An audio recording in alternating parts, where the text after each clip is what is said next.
साहिब बंदगी सतनाम। अबे ना हो गई, थोड़ी देर में हुई। तो आज मालिक की अपार कृपा से बड़ौदा में, गुजरात में मूल ज्ञान का प्रचार हो रहा है, सत्संग हो रहा है। बड़े भाग हैं उन जीवों के जो अपने पूरे जीवन काल में एक बार भी इस मूल ज्ञान को सुन पाते हैं, और उससे भी बड़े भाग होते हैं उन जीवों के जो इस मूल ज्ञान को थोड़ा सा भी समझ पाते हैं। क्योंकि सुनना आसान है, आए बैठे घंटा 2 घंटा सुन के चले गए, लेकिन इस ज्ञान को समझना बहुत मुश्किल है। जिस पर परमात्मा की अपार कृपा हो केवल वही इस ज्ञान को समझ पाता है, अन्यथा सारी उम्र भी सुनते रह जाओगे तब भी नहीं समझ पाओगे कि नितिन दास बता क्या रहा है।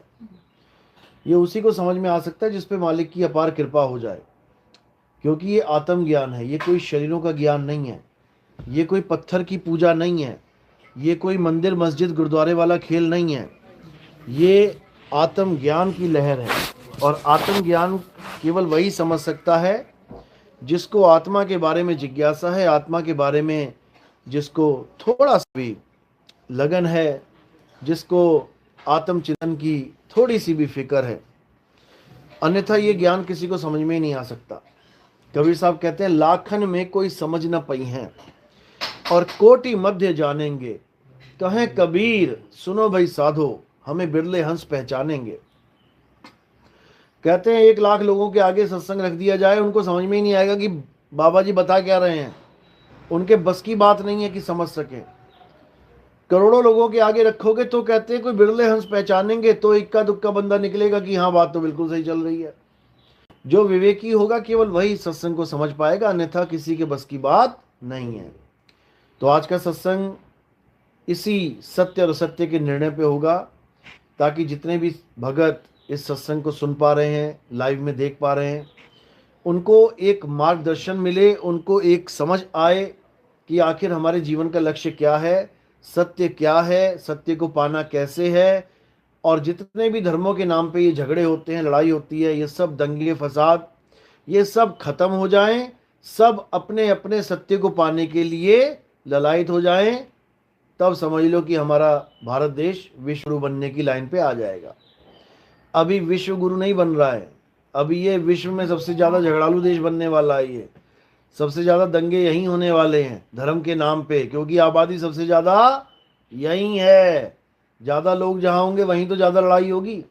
जहाँ है ही उक्का दुक्का, वहाँ कौन लड़ेगा। तो भारत पूरे विश्व का नंबर 1 देश है जनसंख्या में, और अगर ये धर्म के नाम पे लड़ेगा तो सबसे बड़ी मानव त्रासदी यहीं पे होगी, सबसे ज़्यादा काट छाट यहीं पे होगी। इसलिए अगर दंगों से बचना है तो सत्य को जानना शुरू कर दो। सत्य क्या है खुद भी जानो और बाकियों को भी समझाना शुरू कर दो। इससे क्या हो जाएगा, इससे कलयुग में सतयुग आ जाएगा। जो अभी तक काल कली का जो खेल चल रहा है, ये सारा खेल खत्म हो जाएगा और सबको सत्य का बोध हो जाएगा, सब सत्यवादी हो जाएंगे, सब सत्संगी हो जाएंगे। तो आज का सत्संग शुरू करने से पहले परमात्मा के नाम पे जय लगाएंगे और फिर सत्संग शुरू करेंगे। बोलिए परमपिता परमात्मा की जय, सदगुरु बंदी छोड़ कबीर साहिब की जय, सभी संतों की जय, सभी भक्तों की जय, आज के आनंद की जय, सदगुरु मदनपति साहिब की जय, दीवान जौहरपति साहिब की जय, सदगुरु दूलमपति साहिब की जय, सदगुरु वैरागपति साहिब की जय, कलीनापुर धाम की जय, सभी संतों की जय, भक्तों की जय, आज के आनंद की जय, सकल हंस को बंदगी साहिब बंदगी सतनाम। तो कबीर साहब हम सबको एक ही संदेश देने आते हैं, चारों युगों में एक ही संदेश। और वो एक संदेश क्या है कि अपने निज नाम को पहचान लो, अपने निज नाम को जान लो। किसी और का नाम नहीं जपने के लिए आते वो, ना ही किसी को दूसरे का नाम जपवाने के लिए आते हैं। जो तुम दूसरों के नाम जपते आ रहे हो, कोई ओम ओम ओम जप रहा है, कोई राम राम राम जप रहा है, कोई अल्लाह अल्लाह वाहिगुरु वाहिगुरु गॉड गॉड जप रहा है, कोई कुछ जप रहा है, कोई कुछ जप रहा है। और आजकल तो टिंडिंग में राधे राधे चल रहा है। बस राधे राधे करो और मुक्ति मिल जाएगी। एक को भी ना मिलने वाली, एक को भी नहीं मिलेगी, समझ लो। तो करना क्या है, कबीर साहब क्या समझा रहे हैं, 3 गुणों की भक्ति में भूल पड़ा संसार, और कहे कबीर निज नाम बिन कैसे लागे पार। कहे कबीर निज नाम बिन, निज नाम क्या होता है, निज नाम का मतलब होता है तुम्हारा निजी नाम। जैसे निज घर क्या होता है, तुम्हारा निजी घर, उस पर किसी और का अधिकार नहीं है, वो तुम्हारे नाम पे रजिस्टर्ड है। इसी प्रकार मेरी निजी वस्तु क्या होती है, जो मेरा मोबाइल है मेरी निजी वस्तु है, मेरी कार मेरी निजी वस्तु है, मेरी बाइक मेरी साइकिल ये सब मेरी निजी वस्तु हैं, जिस पर किसी और का अधिकार ना हो, वो निजी कहलाती है। अब निजी से मैचिंग निज नाम, अब ये क्या है, निज नाम का मतलब है मेरा अपना नाम, वो जो मेरा खुद का है, वो नहीं जो किसी ने दिया है। हमें हमारे नाम किसने दिए हैं, ये जितने भी नकली नाम हम लेके बैठे हैं, ये हमें किसी रिश्तेदार ने, माता पिता ने, किसी पंडित जी ने, किसी ने गुरुदान किया तो गुरु जी ने, यानी ये नाम हमें किसी ना किसी ने दिए हैं। और किस आधार पे दिए हैं, भाषा के आधार पे। हिंदुस्तान में पैदा हो गए हो तो हिंदुस्तानी नाम मिलेंगे, रविंदर, सुरेंदर, महेंदर। अंग्रेजों के घर पैदा हो गए तो अंग्रेजी नाम मिलेंगे, जॉन, स्टीव, माइकल, जॉनसन। अरब देश में पैदा हो गए तो अरबी नाम मिलेंगे, अलग अलग नाम जितने भी हैं अरब देश के। चाइना में पैदा हो गए तो चाइनीज नाम मिलेंगे, योंग चोंग पोंग पता नहीं क्या क्या नाम रखे उन्होंने। किसी और देश में चले गए, कहीं और पैदा हो गए, सरदारों के यहाँ पैदा हो गए तो सरदारों वाले नाम मिलने लग जाएंगे, दिलजीत सिंह, दिलजीत कौर, महेंद्र सिंह, महेंद्र कौर, गुरिंदर सिंह, गुरिंदर कौर, ऐसे नाम मिलने लग जाएंगे। यानी सारे नाम तुम्हें कोई ना कोई दे रहा है, भाषा के आधार पे, धर्म के आधार पे, जाति के आधार पे। कई बार तो रंग रूप के आधार पे मिल जाते हैं। अब बच्चा काला पैदा हो गया, उसका नाम ही कालू रख दिया, कालू। अब बच्चा गोरा पैदा हो गया, अब भूरी आंखों वाला आ गया तो उसका नाम भूरा ही रख दिया। ऐसे भी नाम मिल जाते हैं। तो ये सारे नाम जात पात धर्म रंग भेद इससे मैचिंग नाम होते हैं। लेकिन हमारा निज नाम क्या है, जो हमें कोई दे नहीं सकता, वो नाम अनाम है, वो नाम अबोल है, वो नाम अक्कह है, वही नाम सत्य है। और ये जो नाम दे दिए गए हैं हिंदी पंजाबी उर्दू फारसी के, ये असत्य है, ये झूठे नाम हैं। जैसे हमारे नाम झूठे, वैसे ही जितने भी देवी देवता, जितने भी भगवानों के नाम इस इंसान ने रखे हैं वो भी झूठे। क्यों? क्योंकि वो लिखने बोलने में और मिटाने में आते हैं। लिखते जाओ मिटाते जाओ। परमात्मा का नाम भी मिटा सकता कोई? कहते हैं एक तू सच्चा, तेरा नाम सच्चा। तो नाम सच्चा, सच्चे नाम को मिटा सकता है कोई?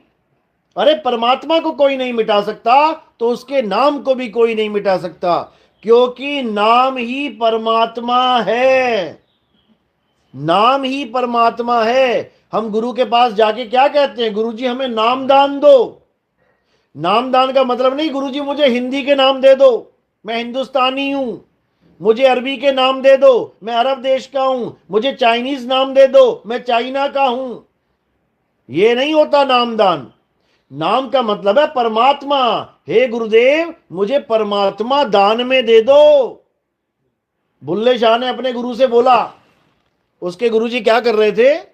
उसके गुरुजी धान, जीरी होती है धान, चावल क्या बोलते हो तुम लोग, उसको एक जगह से उठा के दूसरी जगह लगाया जाता है। जब देखा ना खेतों में काम करते हैं वो। तो बुल्ले शाह जब वहां पहुंचे, कहते गुरुजी मुझे खुदा दे दो, मुझे रब दे दो, मैं रब को पाना चाहता हूं। तो उसके गुरुजी क्या कहते, ओ बुल्लिया, रब दा की पाना, एथों पुटना एथे लाना। कहते रब का क्या पाना, इधर से उखाड़ा और इधर लगा दिया, मिल गया रब। अब वो क्या उखाड़ा और क्या लगाना है, ये भेदी गुरु बताता है। बुल्ले शाह को जो भेद मिल गया कि यहां से उठा और वहां लगा, वो क्या उठाना और क्या लगाना है, तुम्हारी सुरता को, अपनी सूरत को संसार से हटाना है और नाम में लगाना है। जो भेद गुरुजी बताएंगे, जो नाम दीक्षा में नाम का दान देंगे, उस नाम में सूरत को लगाना है। तो क्या हो जाएगा, संसार से सूरत अलग हो जाएगी और नाम में सूरत लग के नाम में समा जाएगी। सूरत समाए शब्द में, शब्द ही नाम है, शब्द ही नाम है। कौन सा शब्द, 52 अक्षरी शब्द नहीं, सार शब्द। 52 अक्षरी शब्द को क्या बोला, ये झूठे शब्द हैं। शब्द शब्द बहु अंतरे, सार शब्द मत लीजिए। कहे कबीर जहां सार शब्द नहीं, दृग जीवन सो जीजे। कहते शब्द शब्द बहु अंतरे, यानी शब्द और शब्द में बहुत बड़ा अंतर है। क्या अंतर है, एक शब्द सुख रास है, एक शब्द दुख रास, एक शब्द बंधन काटे और एक गल की फांस। यानी एक तो तुम्हारे बंधन काट रहा है शब्द, वो कौन सा शब्द है, वो सार शब्द है। सार शब्द गही बांची हो, मानो एतबारा, और अक्षर पुरुष एक पेड़, निरंजन वाकी डारा। यानी जो तुम्हारा मुक्ति का दाता सार शब्द है, वही असली शब्द है। और ये जो इंसानों के द्वारा बनाए गए 52 अक्षरी शब्द हैं, ये बंधन वाले हैं। ये अक्षरों को जोड़ जोड़ के जो शब्द बना दिए गए हैं, 52 अक्षर जोड़े आन, सक्या न अक्षर एक पहचान। ये सारे अक्षरों को जोड़ जोड़ के शब्द बना के उसी को जपने में लगे हैं। राम कितने अक्षरों से बना है, रा म आका डंडा, इसको पकड़ के बैठ गए। हरे कृष्णा हरे राम कितने सारे अक्षर हैं, जोड़ दिए, इसको पकड़ के बैठ गए। राधे राधे, इन अक्षरों को पकड़ के बैठ गए। अल्लाह हु अकबरा, इन अक्षरों को पकड़ के बैठ गए। वाहे गुरु, इन अक्षरों को पकड़ के बैठ गए।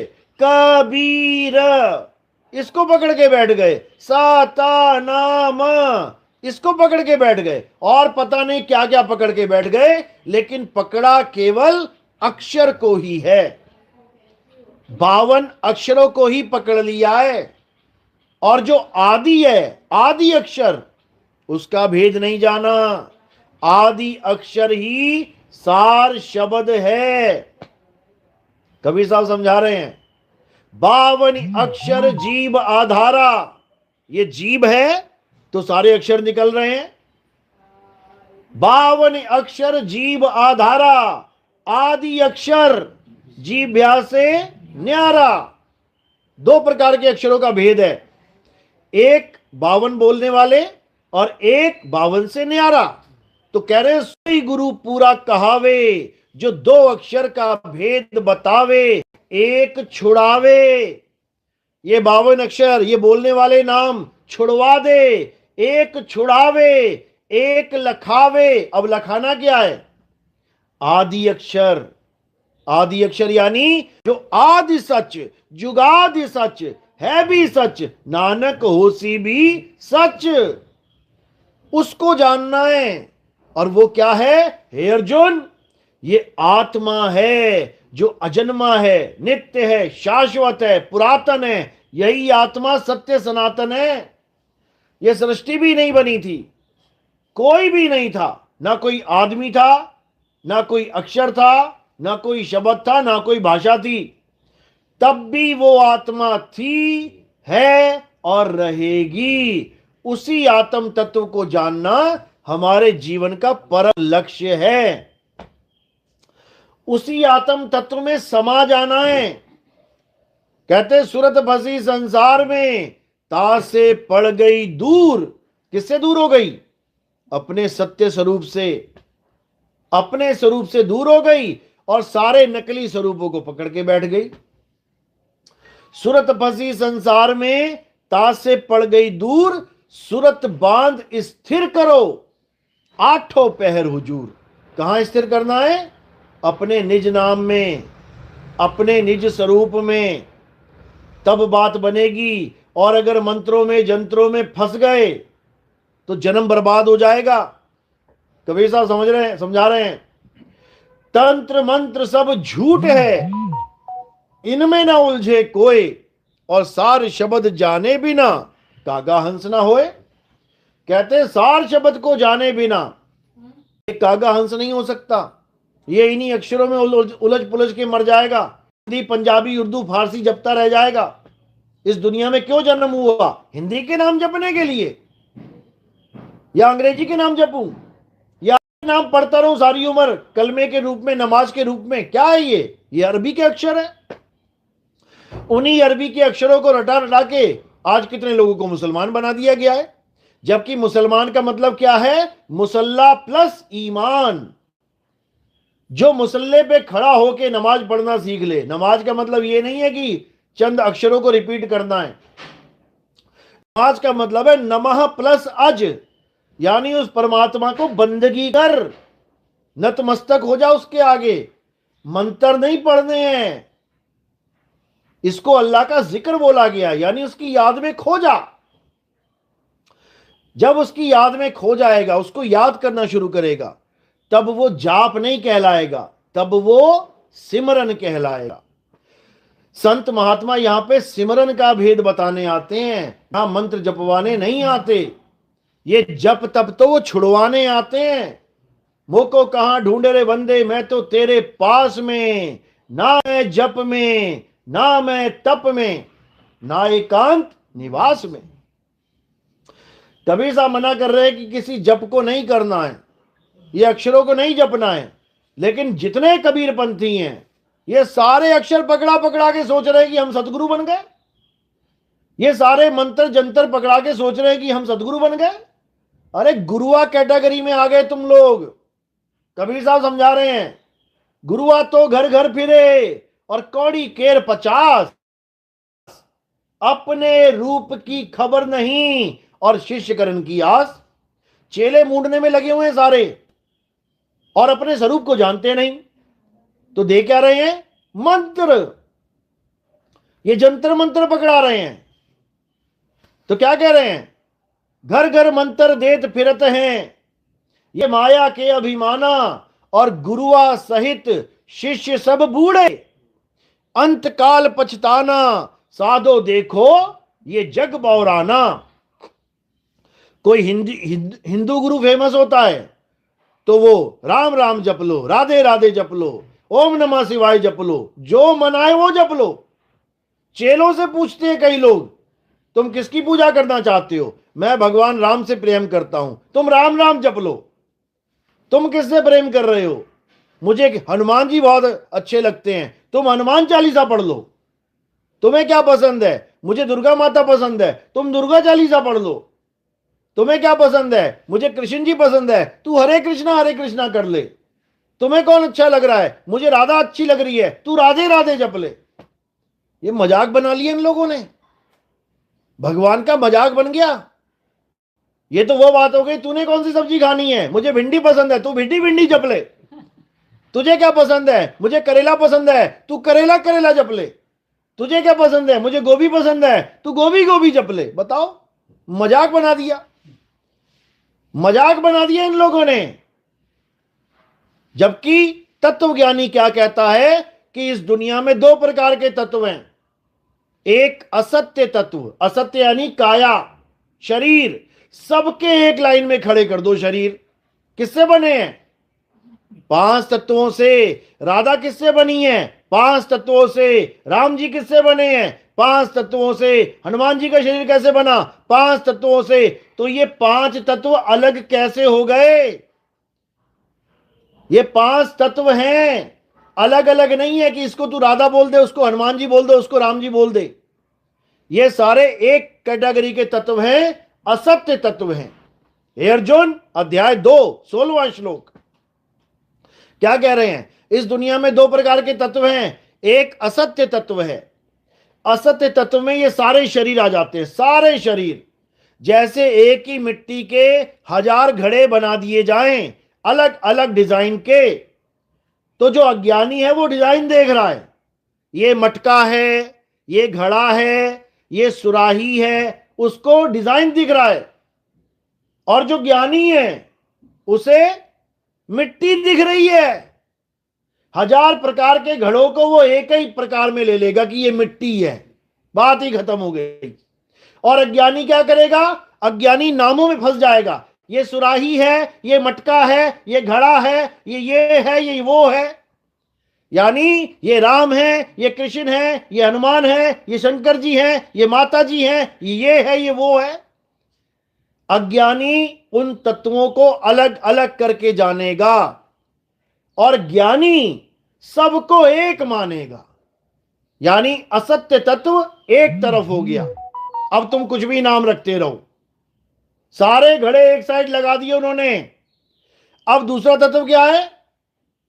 पानी। घड़े में क्या है? पानी। अब पानी अलग हो गया एक तत्व। वो पानी क्या है? वो सत्य है। दो प्रकार के तत्व हो गए, एक मिट्टी और एक पानी। इसी प्रकार दो प्रकार के तत्व, एक असत्य और एक सत्य। असत्य में क्या है? ये सारा संसार असत्य है। हे अर्जुन, जो भी जन्मता है और मर जाता है, जो भी बदलता है, जो सदा एक सा नहीं रहता, असत्य है। अब इसमें सारा कुछ आ गया। तत्वदर्शी सारा अज्ञान एक किनारे कर देगा। ये लो, चला गया। थोथा था ये, हटा दिया। अब क्या बचा? अब बचा सार। सार यानी सत्य तत्व। अब वो क्या है? हे अर्जुन, आत्मा ही सत्य है। आत्मा अजन्मा है, नित्य है, शाश्वत है, पुरातन है। ये आत्मा ही सत्य सनातन है। अब दो प्रकार की कैटेगरी हो गई। एक वो लोग जो मिट्टी की पूजा कर रहे हैं, मैं तो आरती उतारू रे संतोषी माता की। अब एक लोग हो गए ये आरतियां उतारने वाले। कोई घड़े की आरती उतार रहा है, कोई सुराही की आरती उतार रहा है, कोई मटके की आरती उतार रहा है, और सबको अलग अलग मान के अलग अलग पूजा कर रहा है, अलग अलग नाम जप रहा है। तू शिव नाम जप ले, तू राम नाम जप ले, तू अल्लाह नाम जप ले, तू वाहिगुरु नाम, सब अलग अलग नामों में फंस गए। अब दूसरा कौन है? जो एक सत्य को जान रहा है। हे अर्जुन, आत्मा ही सत्य है और आत्मा हम सब में विराजमान है। यही कबीर साहब समझा रहे हैं। सब घट मेरा साइया, सुनी सेज न कोय, और बलिहारी व घट की, जिस घट परगट होए। एक तो ये प्रगट ही है, दिख रहा है सामने, और एक वो है जो दिख नहीं रहा है, जिसके प्रगट होने पे बलिहार जा रहे हैं। वो क्या है? आत्मा है। तुम्हारे सामने राम जी खड़े हो गए आशीर्वाद देने के लिए, वो सामने दिखाई दे रहे हैं। वो नहीं चाहिए, वो चाहिए, वो राम चाहिए जो प्रगट होगा तो बलिहार जाऊं। ये तो तन राम है। पानी में जल समाधि लेके इस शरीर का नाश हो गया। ये नाशवान है, शरीर नाशवान है। असली राम कौन है? अविनाशी आत्म राम, जिसके लिए कृष्ण जी कह रहे हैं, हे अर्जुन, अध्याय 3 17वां श्लोक, हे अर्जुन, जो अपनी आत्मा में रमण करते हैं, जो अपनी आत्मा में तृप्त हैं, जो अपनी आत्मा में संतुष्ट हैं, उनके लिए कोई धार्मिक कर्म कर्तव्य लागू ही नहीं होता। यानी अगर कृष्ण जी सामने खड़े भी हो जाए तुम्हारे, तब भी वो नहीं मिला जो तुम्हें चाहिए। वो कौन है जो तुम्हें चाहिए? कृष्ण जी बता रहे हैं कि हे अर्जुन, अपनी आत्मा में रमण कर। जो तुझे चाहिए वो तेरी ही आत्मा है। तुझे तेरा ही ज्ञान चाहिए, आत्म ज्ञान चाहिए। तुझे शरीरों की जरूरत नहीं है कि तेरा कल्याण मैं करूंगा। अरे मैं कितने साल हूं तेरे साथ, अगर मैं ही कल्याण करूंगा तो हमेशा तेरे साथ रहना चाहिए। अगर कृष्ण जी हमारा कल्याण करेंगे तो हम सबके साथ कृष्ण जी को होना चाहिए, लेकिन नहीं है। युग चला गया, अब क्या करेंगे। वक्त का सतगुरु मिलेगा तुम्हें, वक्त का सतगुरु तुम्हें भेद समझाएगा कि पाना किसको है। समझ लो, कृष्ण जी उस वक्त के गुरु हैं जो अर्जुन को समझा रहे हैं। अब नहीं समझाएंगे कृष्ण जी आके, अब तो मूर्तियां लगी हैं उनकी। अब कौन समझाएगा, अब तुम्हें सतगुरु समझाएगा, गुरु समझाएगा। क्योंकि ये परमात्मा की मौज होती है, समय समय पे संतों को भेजा जाता है तुम्हें समझाने के लिए। तो इसी को समझाते हुए कबीर साहब कह रहे हैं कि दो प्रकार के तत्वों को जान ले। एक है असार, थोथा, और एक है सार, यानी सत्य। तो कह रहे सतगुरु ऐसा चाहिए जैसा सूप सुहाए, और सार सार तो गही रहे, थोथा दे उड़ाए। अब थोथे में क्या आ जाता है, केवल एक शब्द सुन लेना कबीर साहब का, मोको कहां ढूंढे रे बंदे, मैं तो तेरे पास में। इसमें सारा थोथा माल ही लिख रखा है। क्या बोल रहे हैं, ना मंदिर में, ना मस्जिद में, ना काबे कैलाश में, ना मैं जप में, ना मैं तप में, ना एकांत निवास में। ये सब थोथा माल है। अब क्या कह रहे हैं, ना मैं त्रिकुटी भंवर गुफा में, ना श्वासों की श्वास में, थोथा माल है। नहीं प्राण में, नहीं पिंड में, ना ब्रह्मांड आकाश में। दोनों हाथों को ऐसे दिखा के कहते हैं ये परमात्मा है बीच में। ये निरंकारी जितने बाबा हैं ये क्या करते हैं, दोनों हाथों के बीच में दिखा देंगे क्या है, ये आकाश तत्व है। ये कहते यही निरंकार है, इसी की पूजा करो। बताओ, अरे इसी में तो मर रहे हैं, खप रहे हैं, इसी में तो भूकंप आ रहे हैं, इसी में तो तबाही मची हुई है। अगर ये परमात्मा है तो परमात्मा के बीच में रहकर भी मैं दुखी हूं। ये कैसा अज्ञान दे दिया इन लोगों ने। ये परमात्मा नहीं है, ये आकाश तत्व है। परमात्मा कौन है, अरे परमात्मा तेरी आत्मा में रमा हुआ है। अपनी आत्मा को जान, आत्म ज्ञान को जान। कबीर साहब समझा रहे हैं, खोजी होए तुरंत मिल जाऊं, एक पल की तलाश में, और कहें कबीर सुनो भाई साधो, मैं तो हूं विश्वास में। विश्वास तो सबसे लास्ट में बोला उन्होंने, लेकिन लोग यहां सबसे पहले जोड़ देते हैं, इसलिए वो विश्वास अंधविश्वास में बदल जाता है। विश्वास तब करो जब परख कर लो। मैंने कोई चीज परख ली अच्छे से, अब मुझे विश्वास हो गया। मैं मानो ब्रेक ही परख ली। कोई गाड़ी दी किसी ने मुझे, ले भाई गाड़ी चला ले, तो सबसे पहले मैं क्या करूंगा, चला तो सब जाएंगी, रुकती भी है। पता लगा ठुक जाऊं कहीं जाके और बाद में कहीं यार बताना भूल गया था, ब्रेक इसकी थोड़ी कम लगती है, तो सबसे पहले मैं क्या करूंगा, 2-4 बार रोक के देखूंगा भाई कहां जाती है ये। अब जब मुझे पता लग गया कि इतनी देर पे ये ब्रेक लग रही है, अब मुझे पूरा विश्वास हो गया कि अब मैं इस ब्रेक को कैसे यूज करूंगा, कैसे बच जाऊंगा, कितनी स्पीड में चलाना है मैंने इसको, और कितनी देर में ब्रेक लगानी है, और वहां जाके ये रुक जाएगी। मुझे पूरा विश्वास हो गया और मैंने गाड़ी ले ली और अंधविश्वास कर लिया कि ठीक ही होगी। फिर क्या होगा, फिर खुद भी ठुकेंगे और सामने वाले को भी ठोक देंगे।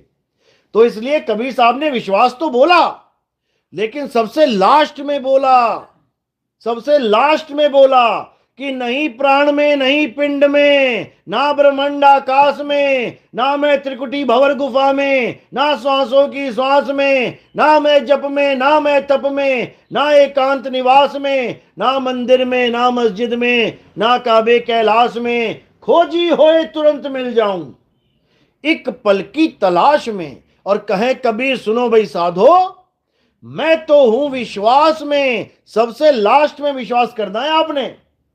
पूरा परखने के बाद तुम लेके जाओ सुनार के पास, ये जी मैंने बाली बेचनी है, क्या करेगा वो? दे देगा, पैसा पकड़ा देगा तोल के, क्या पूरा खंगालेगा? जब उसका निष्कर्ष निकल जाएगा तब वो विश्वास करेगा इतने परसेंट सोना है और इतने परसेंट उसमें मिलावट है, उसके बाद वो उसका पैसा देगा। इसको कहते हैं विश्वास, और वो है अंधविश्वास। मैं तो गुरुजी की शरण लग गया हूं, अब गुरुजी नरक में ले जाए तो मैं नरक में भी चला जाऊंगा। अबे गुरु क्यों धारण किया फिर? वैसे ही नरक में जा रहा था, बिना गुरु के जा रहा था, तो गुरु क्यों कर लिया? गुरु नरक में जाने के लिए नहीं बना हुआ है, गुरु नरक से बचाने के लिए बना हुआ है। और जो ये सोचे यार मैंने गुरु धारण कर लिया, ज्ञान उसका पूरा नहीं है, लेकिन मुझे गुरु से प्यार इतना है मैं छोड़ नहीं सकता, वो महामूर्ख है। क्योंकि गुरु प्यार करने की चीज ही नहीं है, गुरु तो ज्ञान लेने की चीज है। प्यार करना है तो गर्लफ्रेंड बॉयफ्रेंड बनाते रहो यार, कौन मना कर रहा है? गुरु प्यार करने की चीज नहीं है, गुरु ज्ञान लेने की चीज है। गुरु को ज्ञान से तोलो, शरीर से मत तोलो कि मेरा गुरु इतना सुंदर है मैं छोड़ नहीं सकती उसको, मैं छोड़ नहीं सकता उसको। मर फिर जाके, बन जा कुत्ता बिल्ली बकरा, आ जाएंगे सींग और पीछे लग जाएगी पूंछ, तब दे कर लियो गुरु से प्यार। तो ये संसार ऐसा ही है मेरे भाई, ये संसार सत्य को नहीं समझता, ये असत्य के पीछे भागता है, इसीलिए बर्बाद है ये। तो कबीर साहब कह रहे हैं सत्य असत्य का करे निबेड़ा, और कहें कबीर सो हंस है मेरा। जो सत्य और असत्य का निबेड़ा करे, यानी गुरु के ज्ञान को परख ले, वही सच्चा गुरु है, वही सच्चा चेला है। तभी बात बनेगी, नहीं तो नहीं बनेगी। तो इसलिए कबीर साहब का बिल्कुल साफ सुथरा मार्ग है। वो क्या कहते हैं, कभी भी गुरु की देह में नहीं अटकना है कि तुम गुरु की देह से प्रेम करके बैठ जाओ। गुरु ज्ञान है, ज्ञान की तलवार से जंग होगी यहां पे। इसको ज्ञान खड़ग बोला है कबीर साहब ने कई वाणियों में। ये ज्ञान खड़ग जब चलती है तो अज्ञान का नाश करती है, समझ लो। और जिस गुरु का ज्ञान कट जाए उसको त्याग देना, नहीं तो जन्म बर्बाद हो जाएगा तुम्हारा। और जिस गुरु का ज्ञान नहीं कटता वही अकट्ट ज्ञान है, वही सत्य ज्ञान है, वही परमात्मा का हंस है जो तुम्हें तुम्हारा कल्याण करने के लिए आया है। याद रखना इस बात को। तो कबीर साहब यही समझा रहे हैं कि गुरु कौन है? गुरु ज्ञान है, गुरु काया नहीं है। और कबीर साहब को भी काया मत मान लेना गलती से कि ये दाढ़ी टोपी वाले कबीर साहब हैं। ये कबीर साहब नहीं है, ये तो तुम्हें दिखाने के लिए इंसान चोला धारण किया हुआ उन्होंने, केवल तुम्हें दिखाने के लिए कि हां मैं भी तुम्हारे जैसा हूं, एक आदमी हूं, एक गुरु हूं, सुन लो मेरी बात, बस इसलिए। नहीं तो वो कोई आदमी नहीं है। अरे तुम आदमी नहीं हो, तुम्हें लग रहा है मैं आदमी हूं, कितनी देर के लिए? जब तक इंसान का चोला मिला है तब तक के लिए। और जैसे ही इंसान का चोला छूट गया और तुम्हें मिल गया कुत्ते का चोला, तुम्हें मिल गया भालू का चोला, अब तुम अपने आप को कुत्ता और भालू ही समझोगे, भूल जाओगे कि तुम इंसान भी थे। क्योंकि बाकी जानवरों की तरह ये इंसान एक चोला है, कपड़े हैं, कुछ समय के लिए मिले हैं। अरे विष्णु जी ने कुछ कुछ समय के लिए कपड़े पहने हैं, तुमने पक्की मोहर लगा दी कि विष्णु जी का मतलब है आदमी, लक्ष्मी जी का मतलब है औरत। तुमने पक्की मोहर लगा दी कि राम जी का मतलब है आदमी, कृष्ण जी का मतलब है आदमी। अरे वो आदमी नहीं है, वो नर नहीं है। गीता में यही समझाया कि जो मुझे नर रूप में जानता है वो मुझे जानता ही नहीं है। हे अर्जुन, मैं नर नारी नपुंसक नहीं हूं, मैं क्या हूं? मैं आत्मा हूं। और तू भी ये जान ले कि तू भी एक आत्मा है। कुछ समय के लिए हमने शरीर धारण किया है। विष्णु जी ने कुछ समय के लिए मछली का शरीर धारण किया तो पहला अवतार बन गया मत्स्य अवतार। अब कहो विष्णु जी तो मछली है, मछली है, मछली नहीं है। उसके बाद उन्होंने कछुए का अवतार धारण कर लिया, अब कहो वो कछुआ है, वो कछुआ नहीं है। फिर उन्होंने जंगली सुअर वराह रूप धारण कर लिया, अब कहो विष्णु जी तो वराह हैं, नहीं है। उसके बाद आधा आदमी आधा जानवर का रूप धारण कर लिया। कहो ये आधा आदमी आधा जानवर ही है? नहीं है। उसके बाद आदमियों का रूप धारण कर लिया और तुमने पक्की मोहर लगा दी कि ये तो आदमी ही है। आदमी भी नहीं है, ये आदमी भी नहीं है। तो ये कौन है?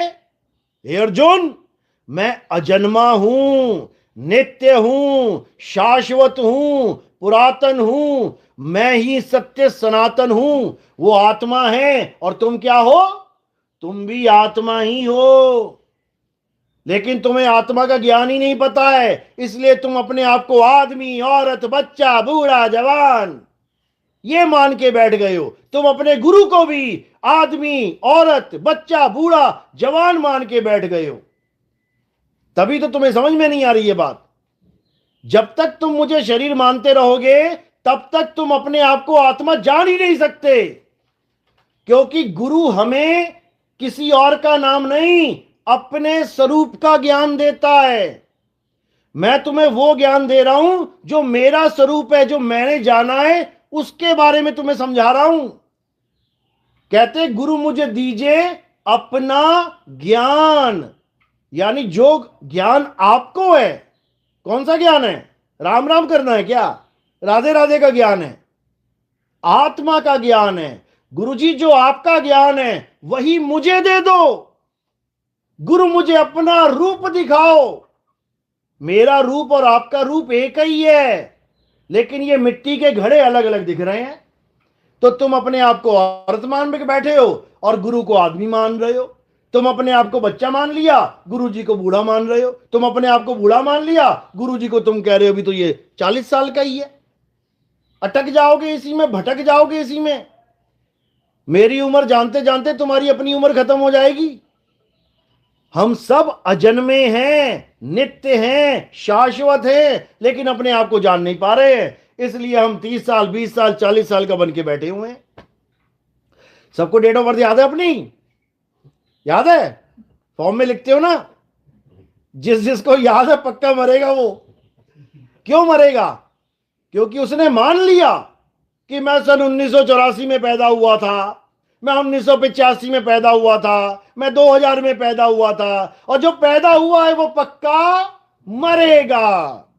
अरे तू अजन्मा है, तू कभी पैदा हो नहीं सकता, तू कभी मर नहीं सकता। तेरी डेट ऑफ बर्थ कहां से आ गई? ये सारा भरम जाल है भाई, ये सारा माया जाल है। इस माया जाल से निकलो और अपने सत्य स्वरूप का बोध करो। ये तंत्र मंत्र छोड़ो, ये राधे राधे, राम राम, अल्लाह अल्लाह, वाहिगुरु वाहिगुरु, ये सब छोड़ो और अपनी आत्मा को जानो। तब समझ लो कि अब मिलेगा परमात्मा। कबीर साहब कह रहे जब लगना चीन हो गए आत्म, तब लगना मिली है परमात्म। क्यों? क्योंकि परमात्मा तेरी आत्मा में विराजमान है, लेकिन तुझे आत्मा का ज्ञान ही नहीं है। जैसे घी कहां विराजमान है? दूध में विराजमान है, लेकिन तुझे दूध से दही बनाने का तरीका ही नहीं पता। तो क्या करेगा? सारी उम्र दूध ही पीता रह जाएगा, घी का स्वाद नहीं मिल पाएगा। इसी प्रकार परमात्मा हमारी आत्मा में विराजमान है। गुरु ग्रंथ साहब में क्या लिखा है? आत्म में राम, राम में आत्म, चीनस गुरुमुख विचारे। तो जब गुरु मिल जाएगा, आत्मा का ज्ञान मिल जाएगा, उसके बाद ये सारे मंत्र फीके पड़ जाएंगे, झूठ हो जाएंगे। हटाओ इसको। और जब तक आत्मा का ज्ञानी गुरु नहीं मिला तब तक ये ठीक है भैया, जो मिला है करते चलो, पूजा पाठ करते चलो, कोई दिक्कत नहीं है। गुड्डे गुड़ियों का खेल खेलते चलो, शादी ब्याह करते चलो। कब तक? जब तक तुम बड़े ना हो जाओ। अब बड़े हो गए 30-30 साल के और खेल रहे हो गुड्डे गुड़िया, तो लोग कहेंगे बेवकूफ है क्या ये दिमाग से पैदल लोग हैं क्या? तो ठीक है, गुड्डे गुड़िया सबने खेले, तुम भी खेल लो, लेकिन एक समय तक, एक लिमिट होती है इसकी। तो ठीक है, मूर्ति पूजा करनी है करो, देवी देवता पूजने पूजो, हवन यज्ञ करना है करो, जो करना है करो, लेकिन कब तक? जब तक तुम्हारे जीवन में आत्मज्ञानी गुरु ना आ जाए तब तक। तब तक जो मर्जी करो। तो जो आत्मज्ञानी गुरु आ गया है, फिर क्या करना है? सब कुछ छोड़ दो, एक छुड़ाए एक लखाए, तब प्राणी निज घर को जाए। निज घर, मेरा घर, जिसको मैं कह सकूं कि मेरा है, उस पे किसी और का अधिकार नहीं है। ये तुम्हारा घर है क्या? ये घर क्या तुम्हारा है? ये शहर तुम्हारा है? ये देश तुम्हारा है? ये ग्रह तुम्हारा है? ये ब्रह्मांड तुम्हारा है? तुम तो कैदी बने बैठे हो यहां पे। अरे ये घर तुम्हारा नहीं है जिसको तुम मेरा मेरा कर रहे हो, ये तुम्हें छोड़ना पड़ जाएगा। निज घर यानी मेरा घर, जिसको मैं कह सकूं ये मेरा है, और वहां का कोई और राजा नहीं है, तुम ही राजा हो। तुम ही राजा हो, वहां के राजा भिखारी बना बैठा है। अरे तू सबका सरदार है, गुलाम कैसे हो रहा? तू सबका सरदार है लेकिन गुलामी की जिंदगी जी रहा है। क्यों? तू भूल गया अपने आप को। जैसे हनुमान जी भूल गए कि मेरे पास क्या क्या ताकत है, शक्ति है। पूरी शक्तियां उनके पास थी लेकिन भूले बैठे थे। किसी ने याद कराया, बन गए महावीर हनुमान, अब लो पंगा। इसी प्रकार आप अमर हो, अमर, लेकिन अपने आप को जान नहीं रहे हो, इसीलिए भुक्तभोगी बन के बैठे हुए हो। और जिस दिन ये जान गए कि तुम क्या हो, फिर तुम ही तुम हो, समझ लो। चलो, तो आज के सत्संग ही समाप्त करते हैं। और शाम का प्रोग्राम सूरत में है 4 बजे से। जो सूरत में आना चाहता है आ सकता है, सूरत गुजरात में। उसके बाद पंजाब का प्रोग्राम है रौनी में, खन्ने के पास 16 तारीख को, और 17 तारीख को है फतेहगढ़ साहब में। उसके बाद प्रोग्राम एमपी के शुरू हो जाएंगे और फिर यूपी के शुरू हो जाएंगे। बोलिए परमपिता परमात्मा की सदा ही जय हो। साहिब बंदगी साहिब की जय सतनाम, जय सतनाम।